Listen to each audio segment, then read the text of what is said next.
নমস্কাৰ আপোনালোকে চাবলৈ আৰম্ভ কৰিছে ৰিপাব্লিক এনি ষ্টুডিঅ'ত মই সম্পক প্ৰিয় দৰ্শক আজি উপনিৰ্বাচনৰ ফলাফল ঘোষণা ৰাজ্যৰ ৫টাকৈ সমষ্টিত উপনিৰ্বাচন হৈছিলে ধলাই চিডলি বঙাইগাঁও বিহালী আৰু সামগ্ৰী এই ৫টা সমষ্টিত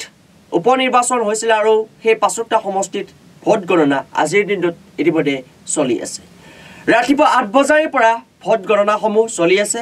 প্ৰাৰ্থীসমূহৰ মনত ইতিমধ্যে উৎফলিত হোৱা দেখিবলৈ পোৱা গৈছে কোনে ইতিমধ্যে কিমানত আগবাঢ়িছে আমি সেই জনাম কিন্তু তাৰ পূৰ্বে আপোনালোকক জনাই লৈছো যে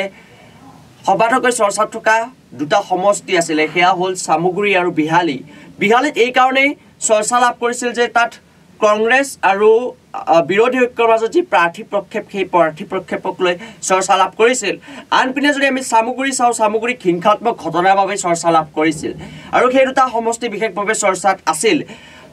আৰু এই মুহূৰ্তত আমি আপোনালোকক জনাব লৈছো যে এই ৫টা সমষ্টিৰ বৰ্তমান সময়লৈকে বিজেপিয়ে অগ্ৰগতি লাভ কৰি আছে আমি পৰে আপোনালোকক লৈ যাব বিচাৰিছো বঙাইগাঁৱৰ সাংবাদিক আফতাব আলী আমাৰ সৈতে সংযুক্ত হৈছে আমি তেখেতৰ পৰা জানিব বিচাৰিম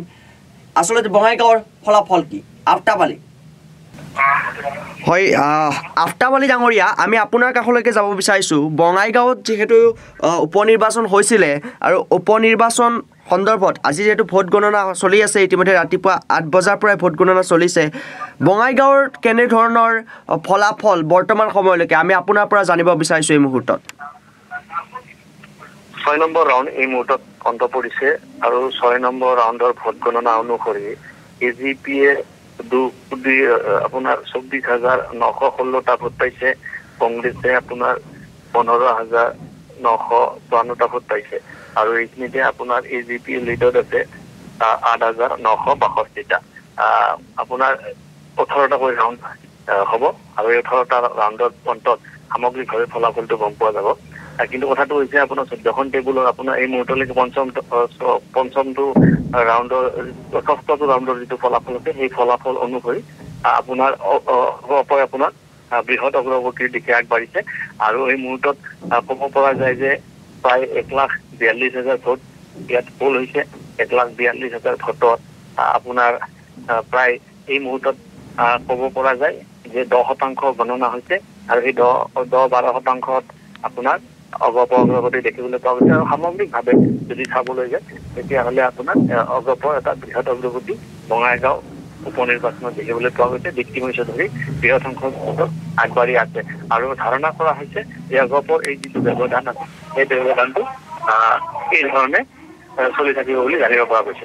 বিগত বহু সময় ধৰি অগপই ইতিমধ্যে বঙাইগাঁৱত নেতৃত্ব দি আহিছিল বঙাইগাঁৱত ইতিমধ্যে অগপৰ বাহিৰে কোনো দলে ইতিমধ্যে জয় লাভ কৰিবলৈ সক্ষম হোৱা নাছিল ফণীভূষণ চৌধুৰীয়ে তাত ইতিমধ্যে বাৰে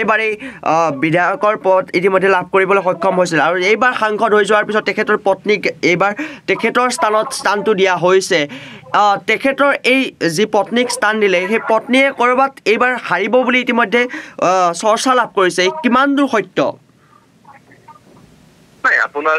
এই মুহূৰ্তলৈকে যিটো ৰিজাল্ট আছে এই ৰিজাল্টত আপুনি দেখিবলৈ পোৱা গৈছে যে অগপই আগবাঢ়ি আছে আৰু অগপৰ আপোনাৰ ফণীভূষণ চৌধুৰী ৪০টা বছৰে বঙাইগাঁৱত আপোনাৰ বিধায়ক হৈ আছিল অৰ্থাৎ ৮বাৰকৈ বিধায়ক তাৰপিছত আপোনাৰ এবাৰ সাংসদ আৰু সাংসদ হোৱাৰ পিছতো তেখেতৰ যিটো প্ৰভাৱ তেখেতৰ যিটো আপোনাৰ ৰাইজৰ লগত সংযোগ হোৱা যিটো তেখেতৰ ষ্টাইল সেই ষ্টাইলটো তেখেতে আপোনাৰ ভালদৰে জানে আৰু তেখেত গণিতৰ শিক্ষক আছিল গণিতৰ শিক্ষক হিচাপে তেখেতে গণিত জানে অৰ্থাৎ তেখেতে কি ধৰণে গণিত কৰিব লাগে আপোনাৰ তেখেতৰ যিহেতু গাঁও অঞ্চলত যথেষ্ট তেখেতৰ ভোটৰ মানুহৰ লগত যিটো সংযোগ আছে সংযোগটো যথেষ্ট বেছি আৰু সেয়েহে আপোনাৰ ধাৰণা কৰা হৈছে যে তেওঁৰ পলিটিক্সটো অকণমান সুকীয়া আৰু তাৰ প্ৰতিফলন আপোনাৰ দেখিবলৈ পোৱা গৈছে আপোনাৰ ইয়াতে আপোনাৰ ভোটতো দেখিবলৈ পোৱা গৈছে আৰু প্ৰায় এই মুহূৰ্তলৈকে আপোনাক জনাইছো যে অগপৰ এটা বৃহৎ অগ্ৰগতি পাই আছে পৰৱৰ্তী সময়ছোৱাত আপোনাৰ নিঃসন্দেহে ভোট গণনা চলি আছে পৰৱৰ্তী সময়ছোৱাত সামগ্ৰিকভাৱে জানিব পৰা যাব কিন্তু অগপৰ ভেটি এই মুহূৰ্তলৈকে শক্তিশালী হয় ধন্যবাদ জ্ঞাপন কৰিছো এয়া আছিল আফতাব আলীৰ ভাইচোৱা ইতিমধ্যে আমাৰ বঙাইগাঁৱৰ সাংবাদিক তেখেতে ইতিমধ্যে জনাইছে যে অগপ ইতিমধ্যে বৃহৎ ভোটত আগবাঢ়ি আছে হয় নিশ্চয়কৈ শুনিলে যে ৪০টাকৈ বছৰ ইতিমধ্যে ফণীভূষণ চৌধুৰীয়ে অগ্ৰগতি ফণীভূষণ চৌধুৰীয়ে লিড লৈ আছিলে ফণীভূষণ চৌধুৰীয়ে ইতিমধ্যে জয়ী হৈ আছিলে বঙাইগাঁৱত আৰু তাৰ পিছত এইবাৰ তেখেতৰ পত্নী দীপ্তিময়ী চৌধুৰীক প্ৰাৰ্থী প্ৰক্ষেপ কৰিলে অগপই প্ৰাৰ্থী প্ৰক্ষেপ কৰাৰ পিছতেই অগপৰ যিসমূহ পুৰণি কৰ্মী আছিল তেওঁলোকৰ মাজৰ পৰা ভাগ হৈছিল অগপ অৰ্থাৎ দুটা ফৈদত ভাগ হৈছিল আৰু তাৰ পিছত তেওঁলোকো নিৰ্দলীয় প্ৰাৰ্থী ইতিমধ্যে প্ৰক্ষেপ কৰিছিল বহুতে ইতিমধ্যে আশা কৰিছিল যে অগপই এইবাৰ বঙাইগাঁৱত শাসন চলাব নোৱাৰিব বঙাইগাঁৱত অগপৰ ভেটি খহিব এনেধৰণৰ আশা কৰা হৈছিল কিন্তু তাৰ পিছতো এতিয়া বঙাইগাঁৱত অগ্ৰগতি লৈ আছে অগপই আমি এইবাৰ আমাৰ জ্যেষ্ঠ সাংবাদিক গৌতম কুমাৰ কাকতিৰ কাষলৈকে যাব বিচাৰিছোঁ গৌতম কুমাৰ কাকতি গৌতম আপোনাৰ পৰা আমি জানিব বিচাৰিছোঁ যিহেতু আজি ফলাফল ঘোষণা আমি গোটেইকেইটা সমষ্টি যদি ৰাজ্যৰ গোটেইকেইটা সমষ্টি চাবলৈ যাওঁ তেতিয়াহ'লে তাৰ ফলাফল কেনেধৰণৰ আশা কৰা হৈছে অসমৰ ক্ষেত্ৰতে চামগুৰি বিহালী চিডলি আৰু বঙাইগাঁও ধলাত প্ৰায় 5টা সমষ্টিৰ আজি নিৰ্বাচনৰ যি ফলাফল এই ফলাফলসমূহ ঘোষণা কৰা হ'ব প্ৰায় ইয়াতে 38 গৰাকী প্ৰাৰ্থী আছে আৰু তেওঁলোকৰ মাজত তীব্ৰ প্ৰতিদ্বন্দ্বিতা হোৱা দেখা গৈছিলে আৰু সমান্তৰালকৈ আমি ক'বলৈ গ'লে আমি মহাৰাষ্ট্ৰ আৰু ঝাৰখণ্ডতো একেই নিৰ্বাচন হৈ আছে মহাৰাষ্ট্ৰত প্ৰায় 288টা সমষ্টি আৰু ঠিক তেনেদৰে ঝাৰখণ্ডত প্ৰায় 81টা সমষ্টি আৰু প্ৰথমতে যদি আমি অসমৰ ক্ষেত্ৰত যাওঁ অসমৰ ক্ষেত্ৰত কিন্তু এই প্ৰেক্ষাপটটো অলপ বেলেগ ধৰণৰ হয় চামগুৰি বিহালী চিডলি বঙাইগাঁও আৰু ধলাই সমষ্টি 5টা সমষ্টি ইতিমধ্যে উপনিৰ্বাচনৰ আজি যি ভোটগ্ৰহণ অনুষ্ঠিত ভোট হৈছিলে তাৰ ফলাফলসমূহ আজি ঘোষণা কৰা হ'ব আৰু চামগুৰি আৰু বিহালী আৰু চিডলি বঙাইগাঁও সমষ্টি এই 5টা সমষ্টিতে 4টা সমষ্টিত ইতিমধ্যে কংগ্ৰেছ কমি থকাৰ বিপৰীতে বিজেপিয়ে আচলতে লিড ল'বলৈ সক্ষম হৈছে বুলি ক'ব লাগিব আৰু ইয়াৰ পাছতে আমি যদি অসমৰ ক্ষেত্ৰত প্ৰতিটো সমষ্টিৰ ক্ষেত্ৰত চাওঁ বঙাইগাঁৱত 4ৰ্থ ৰাউণ্ডৰ অন্তত প্ৰায় 400 সহস্ৰাধিক ভোটত ব্যৱধান হৈ আছে বঙাইগাঁও সমষ্টিত 4ৰ্থ অন্ত পৰিছে ভোট গণনা সমষ্টিটোৰ অগপৰ ধাৰাবাহিকতা ইংগিত দি এই পৰ্যায়ত দীপ্তিমণি চৌধুৰীয়ে প্ৰায় 4052টা ভোটত আগবাঢ়ি আছে ধলাই দ্বিতীয় ৰাউণ্ডত অন্ত হৈছে আৰু নিহাৰ ৰঞ্জন দাস অগ্ৰগতি লাভ কৰিছে ধলাই সমষ্টিত ইতিমধ্যে অন্ত পৰিছে দ্বিতীয় ৰাউণ্ডৰ ভোট গণনা এই পৰ্যায়ত সমষ্টিৰ বিজেপিৰ প্ৰাৰ্থী নিহাৰ ৰঞ্জন দাসে প্ৰায় 4081টা ভোটত আগবাঢ়ি আছে বিহালীত প্ৰথম ৰাউণ্ডৰ অন্তত বিজেপিৰ অগ্ৰগতি পঞ্চম ৰাউণ্ডত ভোট গণনাৰ অন্তত বিহালী সমষ্টিৰ প্ৰাৰ্থী দিগন্ত ঘাটুৱাৰে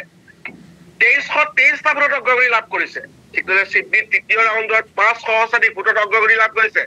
তৃতীয় ৰাউণ্ডত চিডলি সমষ্টিৰ মিত্ৰজোঁটৰ প্ৰক্ষেপিত প্ৰাৰ্থী ইউপিএলৰ নিৰ্মল কুমাৰ বৰ্মা প্ৰায় 5539টা ভোটত আগবাঢ়ি আছে ধলাই সমষ্টিত বিজেপিৰ অগ্ৰগতি ধলাই সমষ্টিত বিজেপি নিহাৰ ৰঞ্জন দাসৰ কংগ্ৰেছৰ ধ্ৰুৱজ্যোতি পুৰকাষ্টতকৈ প্ৰায় 1144টা ভোটত আগবাঢ়ি আছে হয় বিহালীতো 2 সহস্ৰাধিক ভোটৰ আগবাঢ়ি আছে বিজেপি প্ৰাৰ্থী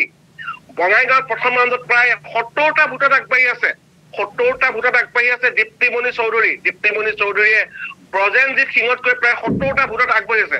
চামগুৰিত বিজেপিৰ প্ৰাৰ্থী দীপ্ৰঞ্জন শৰ্মাৰ অগ্ৰগতি চামগুৰিৰ কথা যদি আমি ক'বলৈ যাওঁ এটা সংখ্যালঘু সমষ্টি আৰু তাত আচলতে কংগ্ৰেছৰ শাসন চলি আছিলে ৰকিবুল হুছেইন তাত পৰা প্ৰাৰ্থী আছিলে এইবাৰ ৰকিবুল হুছেইনৰ পুত্ৰই এই সমষ্টিটোত প্ৰতিদ্বন্দ্বিতা কৰিছে আৰু আটাইতকৈ চৰ্চিত এটা সমষ্টি